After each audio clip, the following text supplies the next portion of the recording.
সেই ইমামে হাসান বসরি রহমতুল্লাহি আলাই ওনার বিষয় উনি বলতেছেন, এক রাতে আমি স্বপ্নে দেখতেছি, স্বপ্নের ভিতরে দেখতে পাচ্ছি আমার এলাকার একটা ইহুদি মহিলা জান্নাতের মধ্যে ঘুরতেছে। তিনি বলতেছেন, আমি প্রশ্ন করলাম ইহুদি মহিলাকে, আরে ইহুদি মহিলা, তোমাকে তুমি জানি তুমি ইহুদির স্ত্রী, তুমি ইহুদি মহিলা, তা তুমি জান্নাতে ঘোরো কি করে? ইহুদির জন্য তো জান্নাত হারাম। ইহুদির জন্য জান্নাত কি? কাফেরের জন্য জান্নাত কি? হারাম। আল্লাহ বলেছেন কাফের কখনো জান্নাতে ঢুকবে না, মুশরিক ঢুকবে না। আর মুনাফিক তো জান্নাতে যাবে না, বরং জাহান্নামের নিম্ন স্তরে, ইন্নাল মুনাফিকিনা ফি দারকিল আসফালি মিনান নার, একবার জাহান্নামের নিম্ন স্তরে থাকবে মুনাফিক। ধর্মের নামে লেভেলধারী, হালাল হারাম উল্টা ক্যালটি বেঈমান যারা, কি কথা কি বুঝতে পারছেন? এরা নিম্ন স্তরে থাকবে, তাদের দ্বারা হাজার হাজার লাখ লাখ কোটি কোটি ধ্বংস হবে।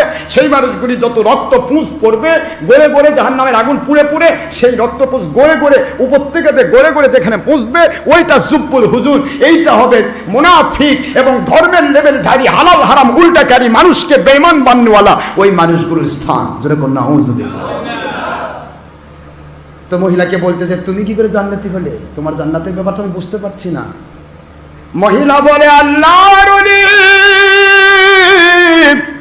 আমার জান্নাতি হওয়ার মূলে কয়েকটি কাজ এখানে হয়েছে। এক নম্বর, আমার আল্লাহ পাক রব্বুল আলামিন আমাকে কবুল করেছেন শুধুমাত্র মনে মনে। আমি ইহুদি, যদিও ইহুদি বাড়িতে জন্ম, ইহুদির স্ত্রী, কিন্তু মনে মনে ইহুদি ধর্ম পছন্দ করতাম না, আপনাকে এবং আপনার ধর্মকে ভালোবাসতাম।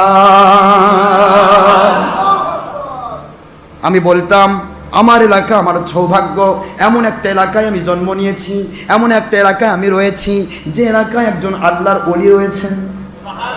দ্বিতীয় নম্বর কারণ, আমি বস্তার বাজারে আমার ছোট্ট শিশু, 4-5-6 বছরের একটা শিশু, এই শিশুটাকে নিয়ে বস্তার বাজারে গেলাম। ওইটা ছিল মুসলমানদের রোজার দিন।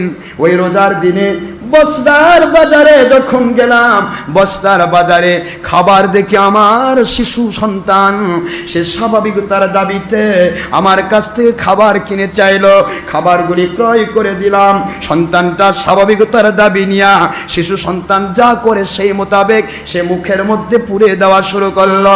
মুহূর্তের মধ্যে ওই সন্তানের হাত ধরে বললাম, বাবা এই সময়ে খেও না, এটা মুসলমানদের রোজার দিন, এই সময়ে খেও না, মুসলমানরা দিনের বেলা রোজা রয়েছে। এই বস্তা এলাকায় হাজার হাজার মুসলমান রয়েছে, মুসলমানরা সবাই না খেয়ে রয়েছে, বাবা তাদের সামনে খাওয়াটা এটা উচিত হবে না, উচিত হবে না।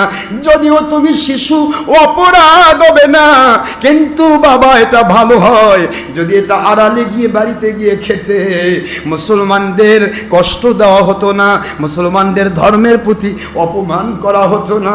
এইটা বলে যখন বাড়িতে চলে আসলাম, রাতের বেলা ঘুমিয়ে গেছি, আওয়াজ হচ্ছে, রে ইহুদি মহিলা, আমার ইসলাম কি ভালোবাসা দিয়ে, আমার ওলিকে ভালোবাসা দিয়ে কেউ জাহান্নামে যেতে পারে না, পারে না, পারে না।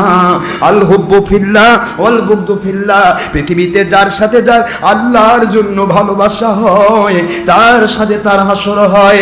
আমার ওলিকে ভালোবেসেছো, আমার রমজানুল মুবারককে তুমি ভালোবেসেছো, রমজানের সাথে তো আর কেউ হাসর হবে না, হাসর হবে রমজান ওয়ালা যারা, আল্লাহ ওয়ালা যারা, ওই আল্লাহ ওয়ালার সাথে তোমার হাসর হবে।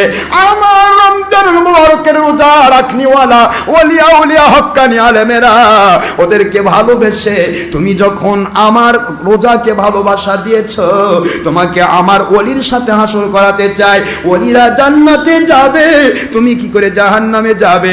এই মুহূর্তে তুমি কলেমা পড়ে নাও। রিওয়ায়াত 2টা আছে, আখেরি নবী দু জাহানের বাদশা সাইয়্যিদুল মুরসালিন মুহাম্মদুর রাসূলুল্লাহ সাল্লাল্লাহু আলাইহি ওয়াসাল্লাম স্বপ্নের ভিতরে সে বলে, রে ইহুদি মহিলা, আজকে তুমি কলেমা পড়ে মুসলমান হও, আমার আল্লাহ তোমার জন্য জান্নাত বরাদ্দ করেছে।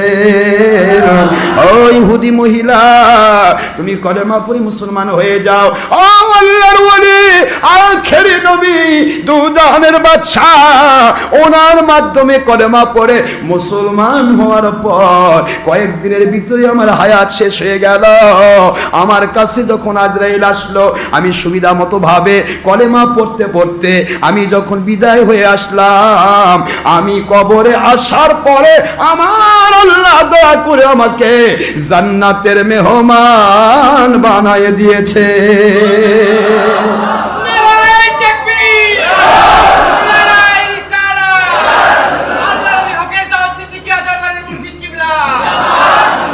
ভালোবাসা মানুষকে কোথায় নিয়ে যায় একটু চিন্তা করবেন। শুধুমাত্র একটু ভালোবাসা।